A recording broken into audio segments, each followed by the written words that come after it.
നമസ്കാരം. നമ്മളുടെ innovative future Kanyakumari career expo 2026 ഇന്ന് നാഗർകോവിൽ കൺകാടിയ സ്കൂളിൽ വെച്ച് നടക്കുകയാണ്. ഇന്നത്തെ ഈ എക്സിബിഷനിൽ വന്നിട്ടുള്ളത് Hita college of nursing and ayurvedic കോളേജാണ്.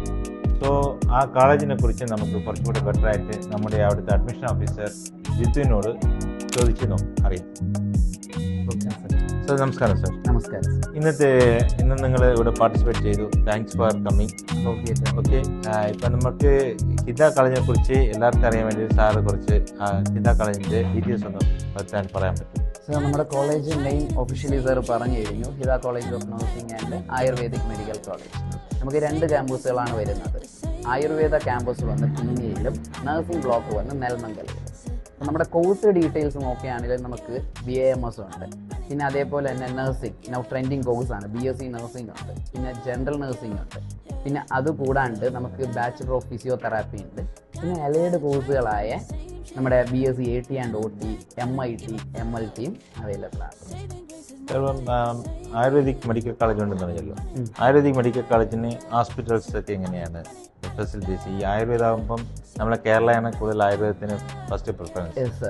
അടുത്ത് നോക്കുമ്പം ഇവിടെ കോളേജസ് നോക്കുമ്പോൾ BAMS കോളേജസ് ഉണ്ട്. അപ്പോൾ നിങ്ങളെ കോളേജ് എങ്ങനെയാണ് കേരളത്തിലുള്ള ആയുർവേദയുടെ എങ്ങനെയാണ് കോമ്പീറ്റ് ചെയ്യുന്നത്? സർ, ഇപ്പോൾ നമുക്ക് നോർമലി നോക്കാകുമ്പോഴത്തേക്ക് നമ്മളിപ്പോൾ കേരള, തമിഴ്നാട് അങ്ങനെ ഒരു കൺസിഡറേഷൻ കൊടുക്കുന്നില്ല. നമുക്കിപ്പോൾ എന്ന് വെച്ചാൽ ഇന്ത്യ എന്ന് പറയുമ്പോഴത്തേക്ക് ഓൾ ഓവർ എല്ലാ സ്റ്റുഡൻസിനും നമ്മൾ കൺസിഡറേഷൻ കൊടുക്കുന്നുണ്ട്. പിന്നെ അവർ നീറ്റ് ക്വാളിഫൈഡ് ആയിരിക്കണം, പിന്നെ അതിൻ്റേതായ എക്സാമിനേഷൻസ് ഉണ്ട് കർണാടകയിൽ, അത് ത്രൂ ആയിരിക്കും വരിക. പിന്നെ hospital Ayurveda total 32 acres plus campus ആണ്. സോ അവരുടെ ഹോസ്പിറ്റൽ ഫെസിലിറ്റീസും അതേപോലെ തന്നെ ആയുർവേദയുടെ ക്യാൻറ്റീൻ ഫെസിലിറ്റീസും ഇൻസൈഡ് ദ ക്യാമ്പസ് ആണ്. എവരിത്തിങ്. അവിടുത്തെ ഫുഡൊക്കെ എങ്ങനെയാണ്? ആയുർവേദ ഫുഡ് പാറ്റേൺ നോക്കുമ്പോഴത്തേക്ക് നമുക്കിപ്പോൾ ഒരു കേരള സ്റ്റുഡൻ്റ് ആണെങ്കിൽ ആയുർവേദ ബേസ്ഡ് കേരള ബേസ്ഡ് ആയിരിക്കും വരിക. ഈവൻ കർണാടക സ്റ്റുഡൻസ് ആണെങ്കിൽ റൈസിൻ്റെ കാര്യങ്ങളായാലും അവരുടെ ഒരു പാറ്റേൺ അനുസരിച്ച്. ഓക്കെ. ഇപ്പോൾ നഴ്സിംഗ് കോളേജ് ആണെങ്കിൽ നഴ്സിംഗ് കോളേജിൻ്റെ അഫിലിയേഷൻസ് ഒക്കെ ഇപ്പോൾ നിറയെ നഴ്സിംഗ് കോളേജസ് ഉണ്ട്, ചില കോളേജസ് അഫിലിയേഷൻ ഇല്ല എന്നതിന് പ്രശ്നമാവുന്നുണ്ട്. അപ്പോൾ ഇത് ബാംഗ്ലൂരിൽ ഇത് നമുക്ക് പിള്ളേരയക്കാൻ നല്ല പേടിയാണ്. പിന്നെ ഒന്ന് പെൺപിള്ളേരാകുമ്പോൾ കുറച്ചുകൂടെ ഇത്രയും ലോങ് ഡിസ്റ്റൻസിൽ എങ്ങനെ അയക്കും, ഇതൊക്കെ ഒരു ചോദ്യമാണ്. അപ്പോൾ ഇതിനൊക്കെ എങ്ങനെയാണ് നിങ്ങൾ അതിനെ മാനേജ് ചെയ്യുന്നത്? സർ, നമുക്കിപ്പോൾ BSc നഴ്സിംഗ് ക്യാമ്പസ് വരുന്നത് നെലമംഗലാണ് വരുന്നത്. Okay, and first thing 98.8% students from Kanyakumari and Kerala. Okay sir.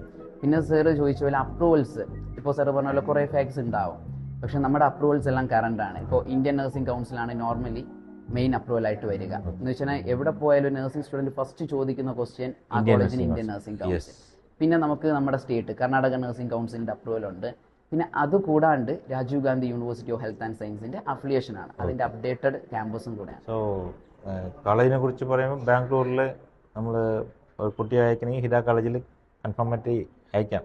Yes, 100% we will the students career will be safe in our. ഒരു കരിയർ ടൈമിൽ തന്നെ നമ്മൾ ഈ പ്രാവശ്യം ഈ ജർമ്മൻ ലാംഗ്വേജ് ട്രെയിനിങ്ങും പ്രൊവൈഡബിൾ ആണ്. ഓക്കെ. അതല്ലാതെ ഈ ഹോസ്പിറ്റൽസ് എങ്ങനെയാണ് ചെയ്യുന്നത്? ഇപ്പോൾ നിങ്ങൾ ആയുർവേദിക് മെഡിക്കൽ കോളേജ് മെഡിക്കൽ ഹോസ്പിറ്റലുണ്ട്.